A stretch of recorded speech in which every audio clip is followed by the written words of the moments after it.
یہ بتائیے کہ آپ کے گریٹ گرینڈ فادر نے، پردادا نے موہن داس گاندھی ان کو یہاں پر دعوت دی تھی. ایک تاریخی واقعہ ہے پاکستان اور ہندوستان کے حوالے سے.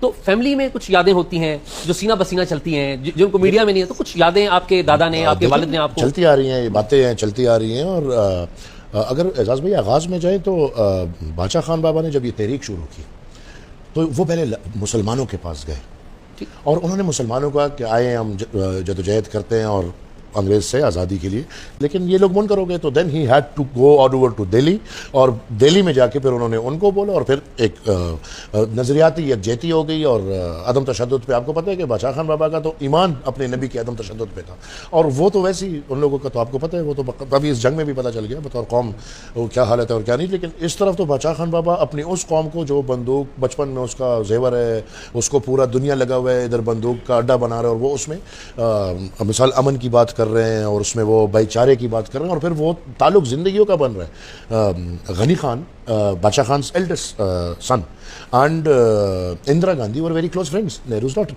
Nehru and غنی خان شکار کے دوست تھے، یہ دونوں ساتھ شکار کرتے تھے. تو وہ تعلق تو ہمارا. اور یہ شکار کہاں پر ہوتا تھا؟ ہندوستان میں. آبویسلی تب تو تقسیم نہیں تھا کہ ہندوستان تھا. تو Ghani Khan member of legislative assembly بھی رہ چکے ہیں 30s میں اور 40s میں پھر، اور وہ نہرو کے بڑے قریبی دوست تھے، شکار کرتے تھے. پھر ہمارے دیکھیں ہمارے لیے بڑی بات ہے کہ باچا خان جب فوت ہوئے تو اس وقت، ابھی تو جو بھی بات کر رہے ہیں ہر کوئی ہمیں فٹ بال کی طرح ادھر ادھر پھینک رہے ہیں، لیکن اس وقت واحد بندہ تھا جو اس خطے میں 3 سرزمین کے جھنڈے سرنگو تھے، ہندوستان، پاکستان اور افغانستان. اب یہ بیسک پوائنٹ ہے جہاں ہمیں کیچ لینا ہوگا.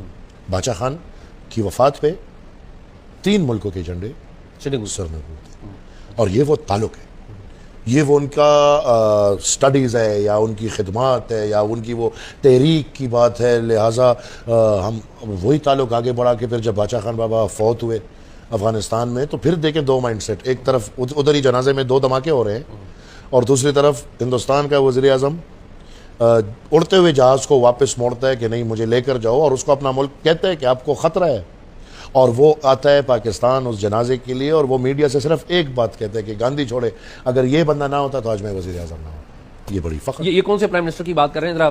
یہ راجیو گاندھی. اور پھر آپ کو پتہ ہے کہ باچا خان بابا کو he is the only non Indian citizen جنہیں بھارت رتنا ملا ہے.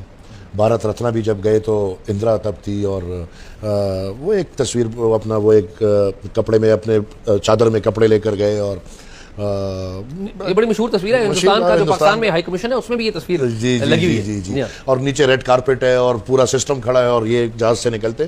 تو اندرا بولتی ہے کہ چاچا یہ مجھے دیں، تو وہ کہتے ہیں نہیں بیٹا میں اتنا بوجھ اٹھاتا ہوں جتنا میں خود اٹھا سکتا ہوں، خود لے کر جا سکتا ہوں. تو یہ ایک تسلسل ہے، اور اس تسلسل کو میں اس لیے تو کہتا ہوں کہ یہ ایک کتنے 100 سالہ تسلسل ہے.